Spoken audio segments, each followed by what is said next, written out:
नाज़रीन, अंग्रेज़ों ने लाहौर पर 1849 में मुकम्मल कब्ज़ा कर लिया था। यानी पंजाब में उनकी हुकूमत आ गई। जब उनकी हुकूमत आ गई तो उन्होंने लाहौर और पंजाब के साथ सलूक क्या किया, उन्होंने मुसलमानों की इमारत को कैसे तबाह किया, खंडरात बनाए, और फिर मज़हब के साथ क्या किया, लोगों के साथ क्या किया। नाज़रीन, उन्होंने बादशाही मस्जिद उसको अपनी छावनी में तब्दील कर दिया था। तारीखी बादशाही मस्जिद उसको छावनी में तब्दील कर दिया, उसमें तोपें लगा दी, उसको फौजियों का ट्रेनिंग सेंटर बना दिया।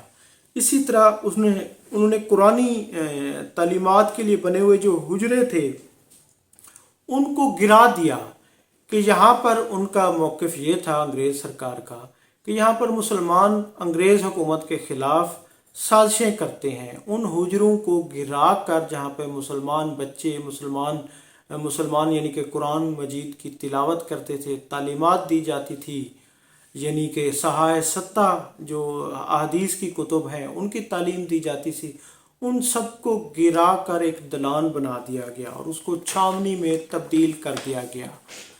तो नाजरीन, फिर बादशाही मस्जिद बहुत खूबसूरत थी उस दौर में, क्योंकि लाहौर में इमारत इतनी ज़्यादा नहीं थी। तो उसकी मगरब साइड पर जब सूरज ग़रूब होता तो उसका एक नज़ारा होता बादशाही मस्जिद का देखने वाला। तो उन्होंने क्या किया कि उसके सामने 2 मंजिला लेडी वेलिंगटन हस्पताल बना दिया ताकि उसका वो खूबसूरती, वो बेमिसाल व्यू ख़त्म हो जाए। उन्होंने 2 मंजिला यानी कि एक इमारत बनाकर वो व्यू ख़त्म कर दिया था। उसको फ़ौजी ट्रेनिंग स्कूल बनाया, वहाँ पर निशानेबाजी की मशक़ें कराई जाती थीं। इसी तरह नाज़रीन, ये सिर्फ लाहौर के साथ नहीं था, फैसलाबाद में, मुल्तान में जितनी भी तारीख़ी इमारत थीं उनको फिर उसमें यानी कि जितने भी ऐसे मदारिस थे उनको बंद कर दिया गया। वहाँ पर लोगों को डराया गया, गिरफ्तारियाँ की गई, उनको मुख्तलिफ यानी 1857 की जंग के हवाले से कई मुसलमानों के जो बड़े बड़े लीडर थे, जो मुजाहिदीन थे, उनको पकड़ा गया। और काफ़ी सारे लोग तो इनके साथ थे, क्योंकि बड़े बड़े कई पीर हो गया, कई जिनको इन्होंने मराद दी थी वो इनके साथ थे। नाजरीन, जब पंजाब के वज़ीर आला अंग्रेज़ दौर में सर सिकंदर हयात बने थे क़याम पाकिस्तान से पहले, तो उन्होंने जब बादशाही मस्जिद की उन्होंने ज़बूं हाली देखी, उसको देखा कि इन्होंने तो अस्तबल बनाया हुआ है, इन्होंने तो उसको फ़ौजी छावनी में तब्दील किया हुआ है, गंदगी है।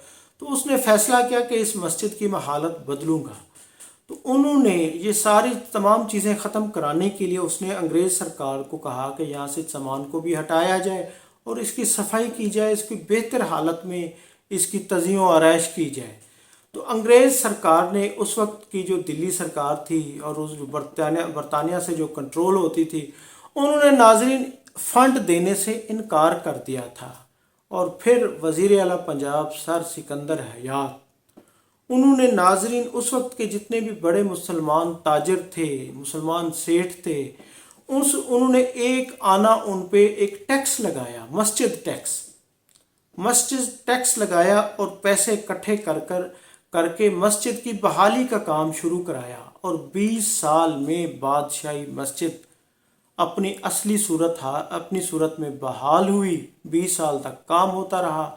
तो नाजरीन, इसी का सिला था कि जब सर सिकंदर हयात फौत हुए तो उनकी जो कब्र है आज बादशाही मस्जिद की सीढ़ियों के साथ ही जिस साइड पे यानी कि अल्लामा मोहम्मद इकबाल हमारे शायर मशरक़ सो रहे हैं, उसी साइड पे उनकी कब्र, उनकी इन्हीं खिदमात के एवज़ के उसने इस मस्जिद को दोबारा आबाद करने में उसका बड़ा हाथ था। और वो भी उस दौर में जब अंग्रेज़ राज था।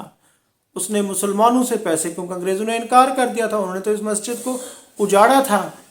तो नाजरीन, अंग्रेज़ों ने भी यहाँ पर हुकूमत तासुब के बेस पर की थी। उन्होंने अपने जो उनके एजेंट थे उनकी उस पर की थी। जनरल डायर का वाक़या 1917 का, उसमें यहाँ के लोगों को उन्होंने मारा था, हिंदुस्तान के लोगों को मारा गया। इसी तरह यहाँ पर उन्होंने 1857 की जंग आज़ादी, वहाँ भी यही है कि जिन्होंने जंग आज़ादी में हिस्सा लिया था उन सबको, उन्हीं के फ़ौजियों को भी उन्होंने अंग्रेज़ फ़ौज ने मार दिया था। گرفتار کر لیا گیا تھا۔ تو ناظرین یہ تاریخ ہے، انگریزوں نے بھی لاہور کے ساتھ کوئی اچھا سلوک نہیں کیا تھا۔ ناظرین میں ہوں عبدالرؤف روفی اور آپ دیکھ رہے تھے تاریخ نامہ۔ بہت شکریہ، تھینک یو، اللہ حافظ۔